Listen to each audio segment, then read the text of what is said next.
إن الحمد لله نحمده ونستعينه ونستغفره ونعوذ بالله من شرور أنفسنا وسيئات أعمالنا. من يهده الله فلا مضل له ومن يضلل فلا هادي له، وأشهد أن لا إله إلا الله وحده لا شريك له، وأشهد أن محمدا عبده ورسوله صلى الله عليه وعلى آله وصحبه وسلم. أما بعد، فهذا المجلس هذا المجلس السابع في قراءتنا في هذا الكتاب العلمانية وثمارها الخبيثة، ولمؤلفه محمد شاكر الشريف. ونتكلم اليوم أو في هذا المجلس عن واجب المسلمين في ظل هذه الأوضاع بالغة السوء التي يعيشها المسلمون. فإن على المسلمين واجبا كبيرا وعظيما، ألا وهو العمل على تغيير هذا الواقع الأليم الذي يكاد يحرف الأمة كلها بعيدا عن الإسلام. والمسلمون جميعهم اليوم مطالبون ببذل كل الجهد من الوقت والمال والنفس والولد لتحقيق ذلك. وإن كان العلماء وطلاب العلم والدعاة إلى الله وأصحاب القوة والشوكة عليهم من الوجوب ما ليس على غيرهم، لأنهم في الحقيقة هم القادة وغيرهم من الناس تبع لهم.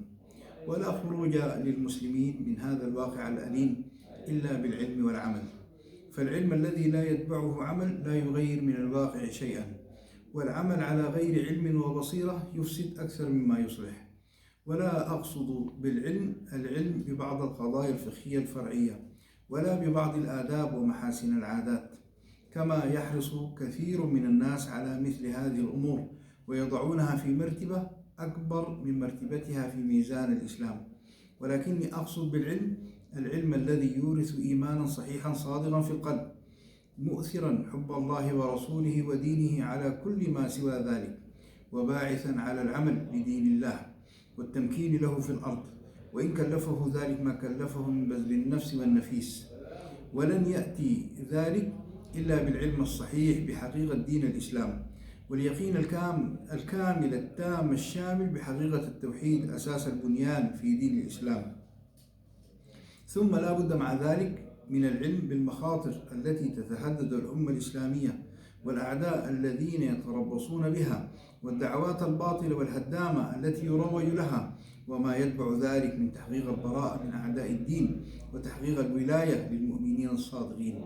وإذا كان من الواجب على المسلمين طلب العلم والدأب في تحصيله وسؤال أهل الذكر ليكون المرء على بصيرة كاملة ووعي صحيح، فإن من الواجب على أصحاب القلم من الكتاب والناشرين العمل على الإكثار من نشر الكتاب الإسلامي الذي يربط المسلمين بالإسلام كله، والذي يعطي كل شرعة من شرائع الإسلام وكل حكم من أحكامه قدره ومنزلته في ميزان الإسلام، بحيث لا يزيد به عن قدره ولا ينزل به عن مرتبته، ولا يضخم جانبا على حساب جوانب أخرى.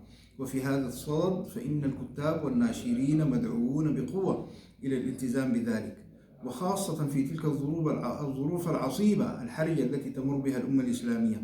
فلا يليق بهم ولا ينبغي لهم أن يجاروا رغبات العوام وغيرهم من الإكثار والتركيز على جانب معين من جوانب الدين مع إهمال جوانب أخرى هي في ميزان الإسلام أجل قدرا وأخطر شأنا. نحن في هذا الصدد لا نريد أن نقع فيما وقع فيه غيرنا، فندعو إلى إهمال الجانب الأقل في الميزان الإسلام لحساب الجانب الأكبر، ولكن ندعو إلى التوازن، بحيث تكون الكتابات في الجوانب المختلفة متوازنة مع مرتبتها وثقلها في ميزان الإسلام.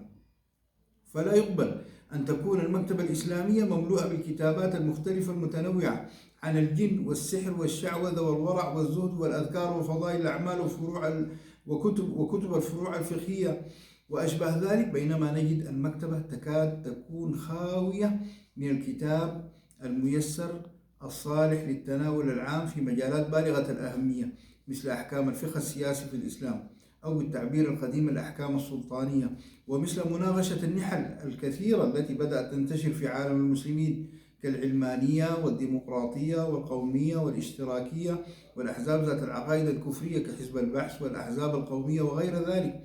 ومثل الكتابات التي تتحدث عن الجهاد، لا أقصد الجهاد بمعنى فرضيته ودوامه إلى قيام الساعة، ولكن أقصد إلى جانب ذلك الكلام عن جهاد المرتدين اليوم في عالم الحكام وأصحاب السلطان الذين تبنوا المذاهب الاشتراكية والعلمانية والقومية والديمقراطية وغير ذلك، دعوا إليها وألزموا الناس بها.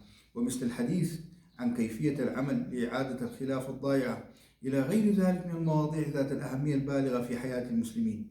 وإذا نظر الإنسان إلى ما كتب في هذه المواضيع وما كتب في المواضيع الأخرى لهاله التباين الشديد في هذا الأمر. وإذا نظر أيضا إلى كمية المباع من ذاك ومن هذا لهذا الأمر أكثر وأكثر.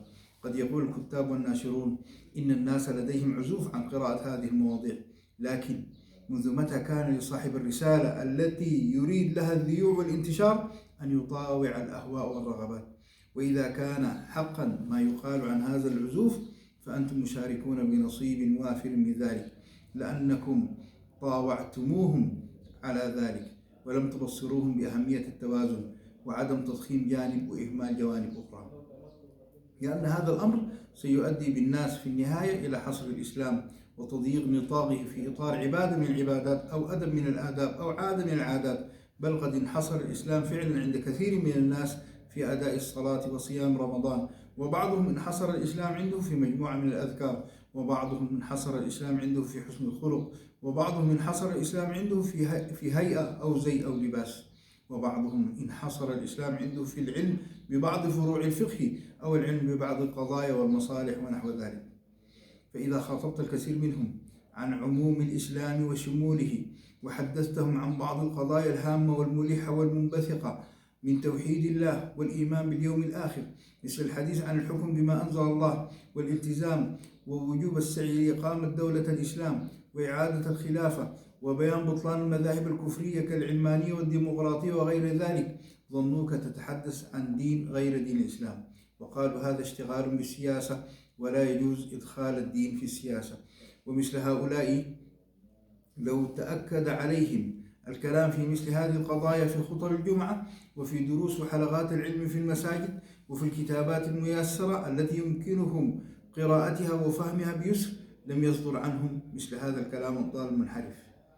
ونحن يجب علينا كتابا وناشرين أن لا نشارك في تزييف الدين وتجزئته عن طريق عرضه عرضا ناقصا مقصورا على جانب من جوانبه استجابة لرغبة القراء ولحركة البيع والشراء، فنكون بذلك محققين لهدف كبير من أهداف العلمانية في تضييق نطاق الدين وعزله عن الحياة. وقد يقول الكتاب والناشرون نحن لا نكتب في هذه الأمور لأنها مسائل كبيرة والخطأ فيها ليس بالهين، وهي تحتاج إلى علم كثير هو ليس في وسعنا. وأنا معهم في هذا القول في أن الكثيرين ممن يكتب هذه الأيام لا يصلح للكتاب في هذه الأمور، إما لعدم فقههم لهذه الأمور، وإما لأن فقههم لها قاصر ومبتور.